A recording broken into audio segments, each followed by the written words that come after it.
बहुत अच्छे। मेरे राजा जी और मेरे स्वामी जी, बोलो तो उनको अंदर ले आवे।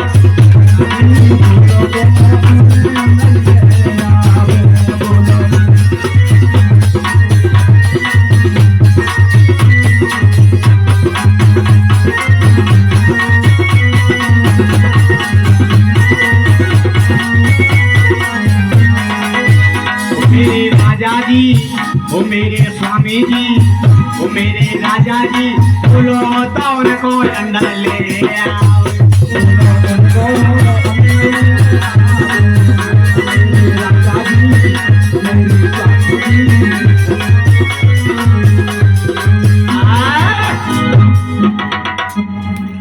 तो इधर ब्राह्मणों को आसन दिया है मेरे नौजवान साथियों।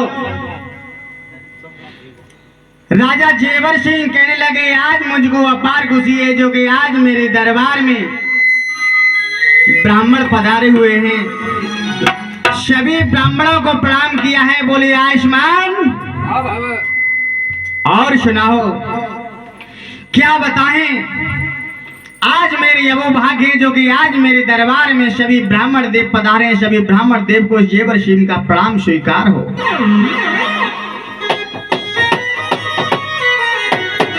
ब्राह्मण देव कहने लगे, हे राजन,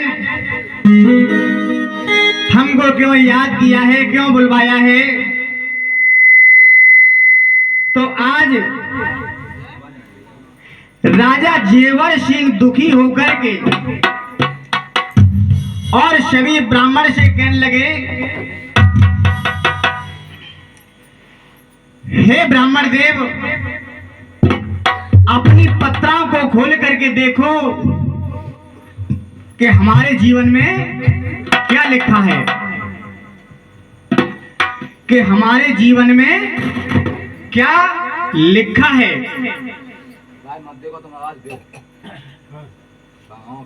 इधर सभी ब्राह्मण अपनी अपनी पत्रा खोल करके अपनी गर्दन नीचे झुका करके देखने लगे, तो पत्रा में ऐसी कौन सी जगह नहीं थी जो कि राजा के वंश चलाने की बात लिखी हो। अब भाई राजा वाली बात सभी ब्राह्मण सोचने लगे, कहने लगे कि अगर हमने ये कह दिया कि आपके इस पत्रा में कोई वंश चलाने की किसी प्रकार की कैसी भी कोई बात लिखी नहीं है, तो शायद राजा मुझे मरवा दे। देखो, एक राजहट, एक त्रिया हट, एक बाल हट। अगर राजा की हट पकड़ जाए कि यहाँ से अगर सड़क निकलेगी तो फिर चाहे मकान टूटे, चाहे खेत जाए, लेकिन सड़क निकलेगी। और स्त्री भी रूठ जाए कि ना हम मायके जाएंगे, तो हम जाएंगे ना, रोटी होगी, महारानी रूटना महल में डरी है, मनावे न जाएगा। और अगर बच्चा मेला में जाए, ना हम जई लेंगे खिलौना, तो वह कितो रोको, लेकिन मारे बनाए हम जई लेंगे। एक बाल हट, एक त्रिया हट, एक राज हट। तो ब्राह्मण सोचने लगे, कहने लगे कि राजा वाली बात उल्टा ना सीधा, शायद हमें फांसी पे चढ़वा दे। हैं? इसलिए सभी ब्राह्मण अपनी गर्दन झुका करके राजा से कुछ कह नहीं पा रहे। उसमें से एक वृद्ध ब्राह्मण खड़ा हुआ, महाराज, बूढ़ा ब्राह्मण खड़ा हुआ और कहने लगा, मन में सोचने लगा कि मुंह पे तो आएगा बुढ़ापा, और राजा चाहे मरवा दे चाहे फांसी चढ़वा दे, लेकिन जो बात है वो कहेंगे, वो हम सीधी सीधी और साफ साफ कहेंगे। अरे बेटा, मुंह पे तो बुढ़ापा आएगा, हम क्या करें अब?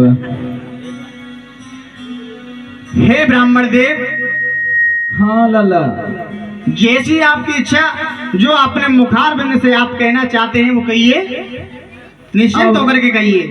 अब तो हम लला नहीं जाना, तब तुम ही जानो बेटा।